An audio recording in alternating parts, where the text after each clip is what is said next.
नमस्कार। मौसम जलावास में आपका स्वागत है। बात करेंगे राजस्थान के मौसम के बारे में,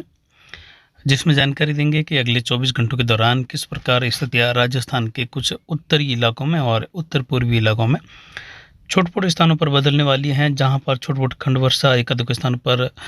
बहुत ही सीमित दायरों में मेघ गर्जन वाली स्थिति उत्पन्न हो सकती है। लेकिन ये कोई विशेष स्थिति नहीं है राजस्थान के हिसाब से अगर देखें तो। इसमें गंगानगर, हनुमानगढ़ और एक-आध स्थान बीकानेर के पश्चिमी बॉर्डर वाले क्षेत्र हैं, वहाँ से लगाकर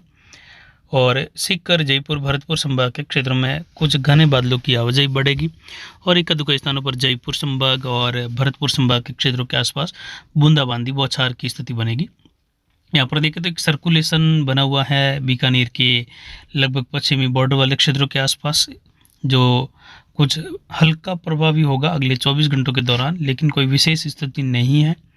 वहीं एक चक्रवाती हवा का क्षेत्र जो है वो दक्षिण गुजरात से लगाकर उत्तर पश्चिमी महाराष्ट्र के क्षेत्रों के आसपास और एंटी साइक्लोनिक की स्थिति बनी हुई है बंगाल की खाड़ी और अरब सागर में ही। वहीं यहाँ पर जो है दक्षिण भारत पर भी एक सर्कुलेशन है, जहाँ से एक ट्रफ जो है गुजरात के दक्षिण पूर्व के आसपास बने हुए चक्रवाती हवा के क्षेत्र के आसपास से लगाकर मध्य भारत तक बन रही है। और एक सर्कुलेशन कहे तो वह छत्तीसगढ़ उड़ीसा के आसपास के क्षेत्रों पर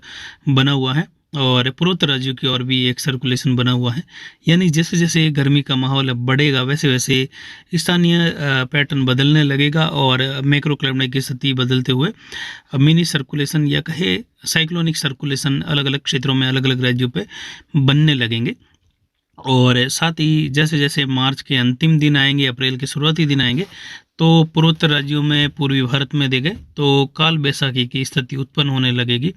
और वहाँ से आगे जो है ये स्थितियाँ बिल्कुल अनुकूल हो जाएगी काल बैसाखी के लिए पूर्वी भारत और पूर्वोत्तर राज्यों के लिए, मध्य भारत तक के क्षेत्रों के लिए, जिसमें उत्तर प्रदेश, बिहार, झारखंड, छत्तीसगढ़, उड़ीसा, आंध्र प्रदेश के आसपास से लगाकर विशेषकर पूर्वोत्तर राज्यों के लिए स्थिति, जहाँ पर तेज आंधी, तूफान, ओलावृष्टि इस प्रकार की स्थितियाँ बनने लग जाती हैं। तेज़ गर्मी के साथ ये स्थिति उत्पन्न होती रहती है। वहीं उत्तर पश्चिमी भारत के क्षेत्रों में भी जो है इस दौरान गर्मी बढ़ते हुए जब निम्न दबाव की स्थितियाँ कई बार काफ़ी निचले स्तर तक जाती हैं, तो कई बार जो है धूल भरे आंधी के गुबार और WD का मिलन उसके साथ में हो जाता है, तो कई जगहों पर ओलावृष्टि की गतिविधियाँ, मध्यम से तेज़ वर्षा वगैरह देखने को मिलती हैं। वहीं पिछले 24 घंटों की स्थिति अगर देखें अरावली रेंज की, तो यहाँ पर अधिकतम तापमान 37.42 डिग्री सेल्सियस रहा, यानी 37.5 डिग्री के करीब। वहीं न्यूनतम तापमान यहाँ पर 7.27 डिग्री सेल्सियस यानी 27 डिग्री रहा और ये मार्च महीने के मध्य दिनों के बाद जो है अपने आप में काफ़ी कम तापमान देखने को मिल रहा है, जो कि 7 डिग्री के करीब है। और शुरुआती सप्ताह में, पहले सप्ताह के दौरान भी शून्य के करीब तक तापमान और पाले वाली स्थिति देखने को मिली थी।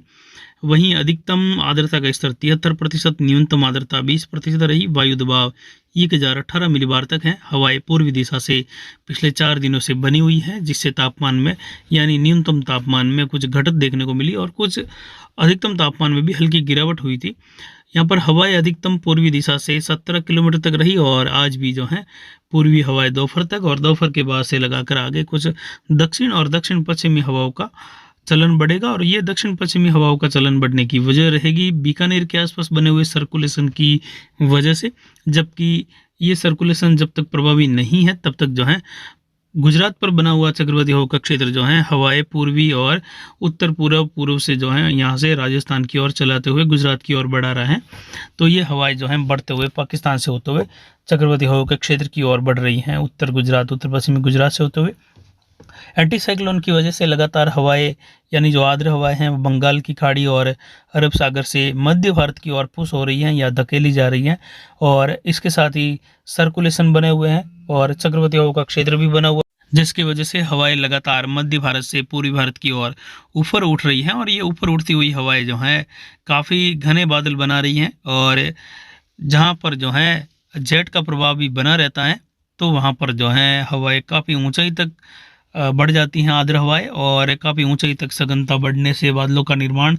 घने बादल के रूप में और ओलावृष्टि की गतिविधियों के रूप में देखने को मिलता है। जैसा कि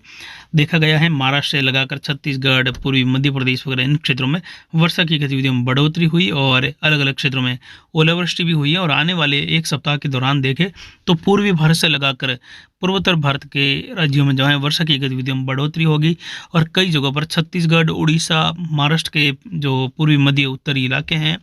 वहां से लगाकर पूर्वी मध्य प्रदेश, इन क्षेत्रों में तेलंगाना से लगाकर मध्यम तेज, कहीं मूसलाधार, तो कुछ इलाकों में जो है भारी वर्षा की गतिविधियां भी छत्तीसगढ़, उड़ीसा से लगाकर पूर्वी मध्य प्रदेश के आसपास से लगाकर उत्तर पश्चिमी और उत्तर पूर्वी आंध्र प्रदेश, तेलंगाना के क्षेत्र हैं। जबकि उत्तर पूर्वी महाराष्ट्र के क्षेत्रों में भी कई जगहों पर तेज वर्षा की गतिविधियां मध्य महाराष्ट्र के आसपास से लगाकर, यानी महाराष्ट्र का जो मध्य भाग है उत्तरी बॉर्डर वाले क्षेत्रों के आसपास से लगाकर वहां पर कई जगहों पर खंड वर्षा की गतिविधियां देखने को मिलेगी। राजस्थान के क्षेत्रों में देखें तो अगले 24 घंटों के दौरान गंगानगर, हनुमानगढ़, बीकानेर, चूरू और झुंझुनू, सीकर, अजमेर, टोंक से लगाकर जयपुर, भरतपुर, धौलपुर इन क्षेत्रों में कुछ बादलों की आवाजाही बढ़ेगी और कुछ बूंदाबांदी की संभावना बीकानेर, अनूपगढ़ से लगाकर गंगानगर और कुछ भरतपुर, धौलपुर, जयपुर के आसपास से लगाकर देखने को मिलने की संभावनाएं बन रही हैं। और ये छोटे-मोटे स्थानों पर होगी, कोई विशेष मायने नहीं रखेगा ये मौसम, लेकिन फिर भी कुछ स्थानों पर मौसम बदलने की संभावना है।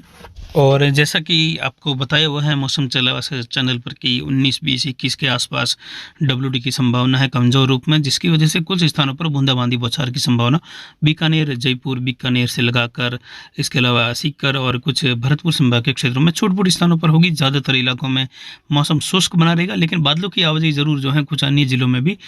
कहीं कहीं घने बादल तो कहीं हल्के बादल बनेंगे, जिससे किसान चिंतित हो सकते हैं। लेकिन ज़्यादा कोई चिंता की बात नहीं है। छोटे-बड़े स्थानों को छोड़कर ज़्यादातर राजस्थान में मौसम शुष्क बना रहेगा। किसान भाई फसलों की कटाई का कार्य लगातार जारी रखे और थ्रेसिंग का कार्य लगातार करते रहे। इसके बाद होली के आसपास, यानी लगभग 23 तारीख के आसपास से लगाकर 23, 24, 25, 26 मार्च के मध्य भी कुछ हलचल बढ़ने वाली है राजस्थान के उत्तर से लगाकर मध्य और पश्चिमी इलाकों में, जिसमें जोधपुर संभाग के आसपास से लगाकर अजमेर संभाग, बीकानेर, जयपुर, भरतपुर इन क्षेत्रों में और एकाधिक स्थानों पर पाली संभाग के क्षेत्रों में बौछार बूंदाबांदी की स्थिति होली के आसपास के समय में बन सकती है। बाकी कोई विशेष स्थिति नहीं रहेगी। तो फिलहाल अभी की जानकारी के लिए इतना ही। आगे की जानकारी के लिए बने रहे हमारे चैनल पर। नमस्कार, जय हिंद, जय भारत।